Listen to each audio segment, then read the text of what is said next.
Awesome.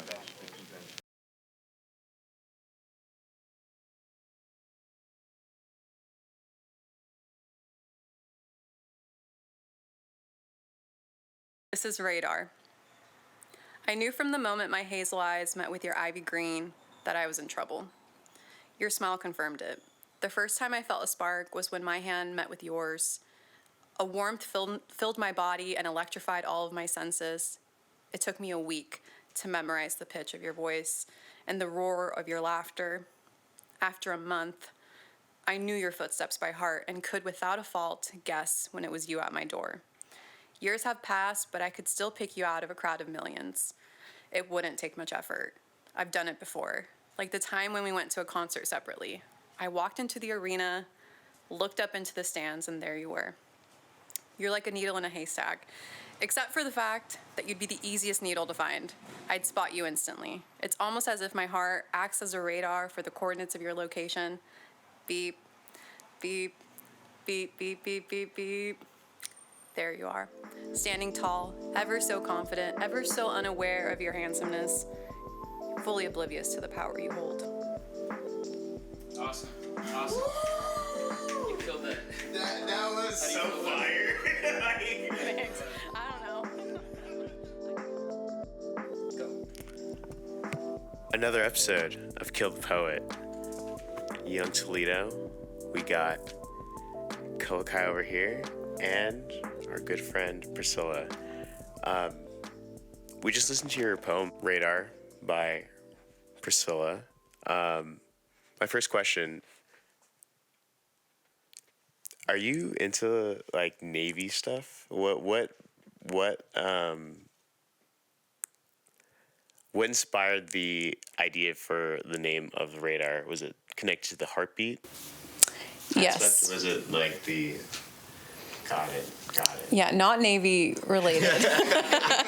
Not Navy related at all. It's more of just like kind of like your heart acting as a radar of sorts, of just like you have this deep connection with another person, and it acts as almost like a pull, like a magnetic pull towards that person, where it acts like a radar would in the Navy, I guess, like the technical version of it.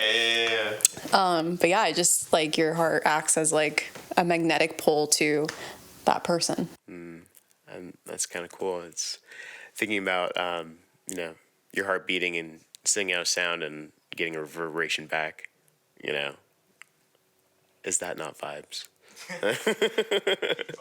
Yeah, the peakest, But no, that's cool. So how long have you been writing? I mean, I guess I could say I've been writing since I was a kid. That's kind of how I started, just journaling. Writing has always just been a therapeutic outlet for me at a very young age. Like I used to have the diaries that had the lock where like nobody else could get into them type of thing. And I just never knew that what I was writing was something more than just like my thoughts and my feelings until somebody once read a random note that I had on my phone, like in the notes app. And that's how I knew that my writing was more than just like my thoughts and my feelings. And then it kind of just went from there. And the core of it is still like a therapeutic outlet, but it has become more of a creative outlet a little bit, but still with like, it's like the best ones come from when I'm feeling a sort of way. Right. Yeah. Definitely. And honestly, I feel like when you're using something as therapy and it comes out as a creative, it's the most genuine form of, what you could possibly put out, and everything like that.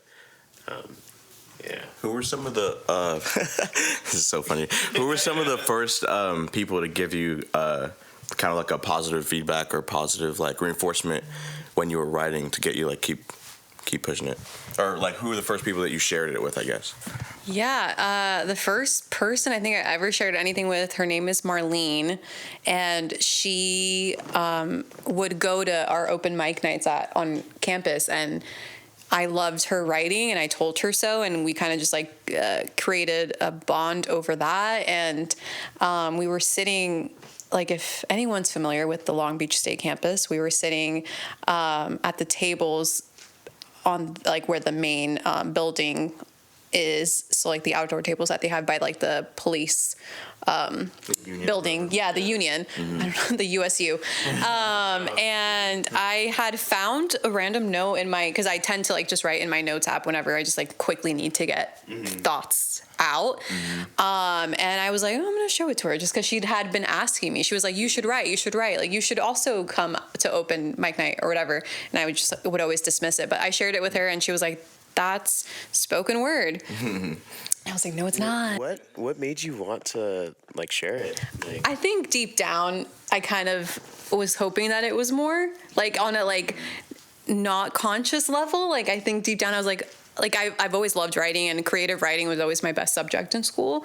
So I think like deep down I was like, oh, I wonder if like I have like a knack for that too. And then I got a positive response from her. And then I did read something at open mic night, and then I had another poet who, her name's Jaira Dang. She is fantastic. She's a poet. Like I could never call myself a poet, but she's a poet. Oh my God, she's incredible. And she and I started writing and together, and she would give me feedback, and she was probably the next person. And then I have a close friend who I share stuff with. Yeah. That's awesome. That's super awesome. And you know, it's really cool when, you know, you got a little potted plant and inside of yourself and it just gets watered, you know. And I mean, I remember, just a little bit before this, like, you know, how like, you know, like self-conscious you were about, you know, how Still am. And that's, it'd be like that, you know, but I gotta say, like, it was really fire, you know. And you know, all you people out there, you know, you got it. It's fire. Trust me. Believe me. It's fire. Just try it. Just try it. You know. You know. But okay. So at this point, right? You've done like open mics and you've performed some poems. A few times, like less than 5 times, but I've done it. And it's just a thing that you just, it's not like a thing that you would see like going anywhere. It's just like, you know. I don't know. I don't think so. I think I do it just because like I try to push myself to go out of my comfort zone, and doing things like that pushes me out of my comfort zone. That's fire. I have been like, friends have been like, God bless them, they're so supportive, and they're like, you should put this in a book someday. Like, you know how people do that. They have their little poetry books. People be doing that.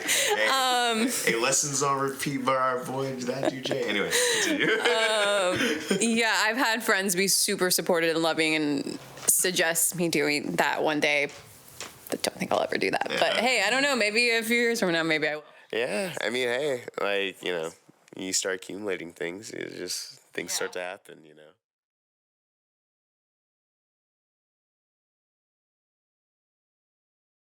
Dark skies and city lights.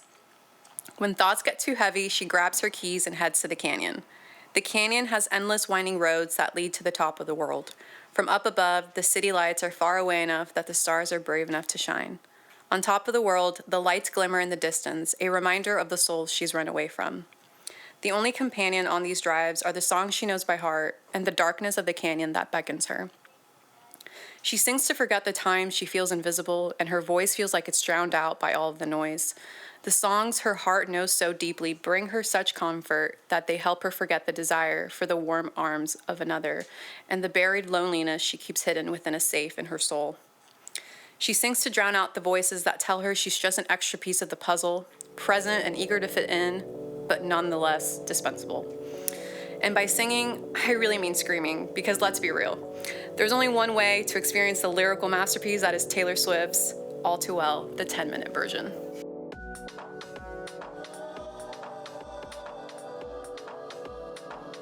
So tell us a little bit about your second poem. Like, what inspired that? Yeah, that one, Dark Skies and City Lights. That was during COVID, like the peak of COVID, and I tend to have, to get real deep, I have a tendency to really go into myself and like kind of push people away. And like when I'm really going through something, like if I'm really going through something, I have to like go deep within myself. And I was going through one of those moments, and I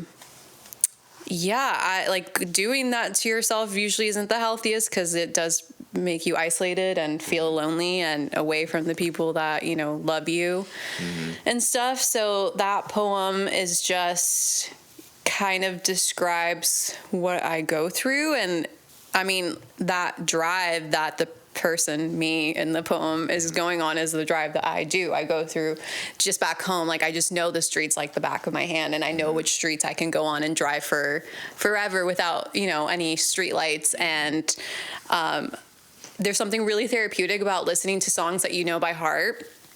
So that's part of it too. That's in the poem. And it just feels comforting to like, kind of like watching a movie that you've seen a million times. All the lines. It's really, it's like psychologists have done studies on it. It has been tested like that. It's a comforting. That's why we do it, because it's comforting for us to do it. That you shout at the top of your lungs. Yeah, it's a comfort. So you're tapped in. Yeah. So that one's about just when I was going through a moment, I guess. And that poem, I guess, or writing it, kind of got you out of the moment, or did you kind of, talk us through how you get out of those moments too, a little bit?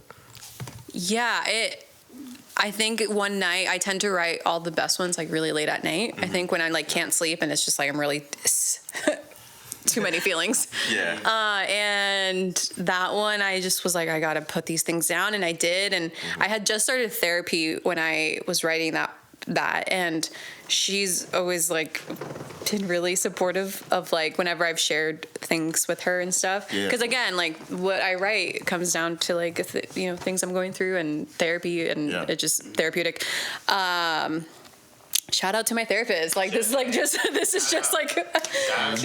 man, it's just about my therapist. But it helped a lot to put that into words, and then especially once I shared it with her, and then we unpacked everything that I had written. Like it was definitely like it helped me get out of that deep hole that I was in. So when you first wrote it, it was complete and everything.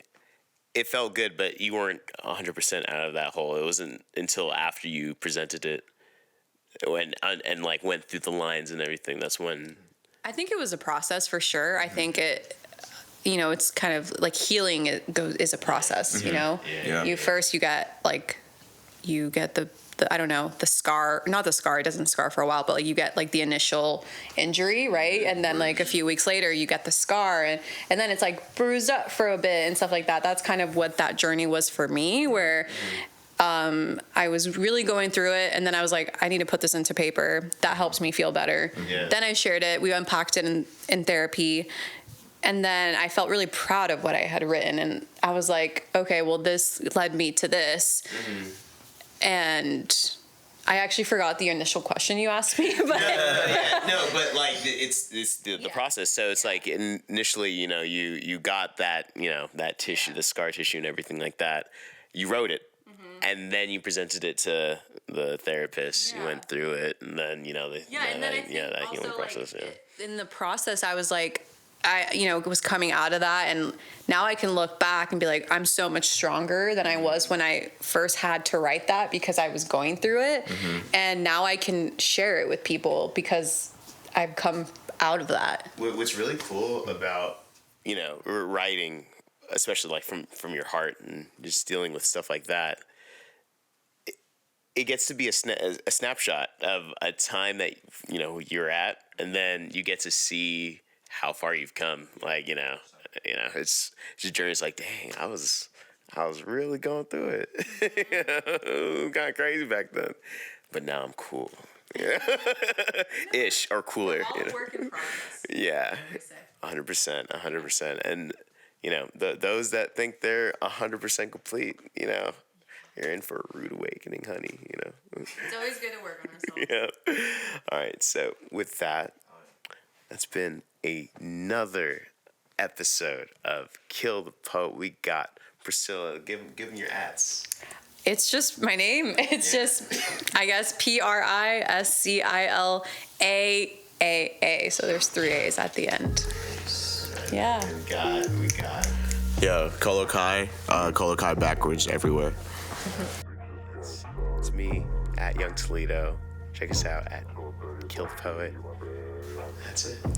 Thank you for having me. That was a beautiful interview. That was great. You guys are very That was awesome. complimentary. I feel like you're like this with all your guests, but I'll take it.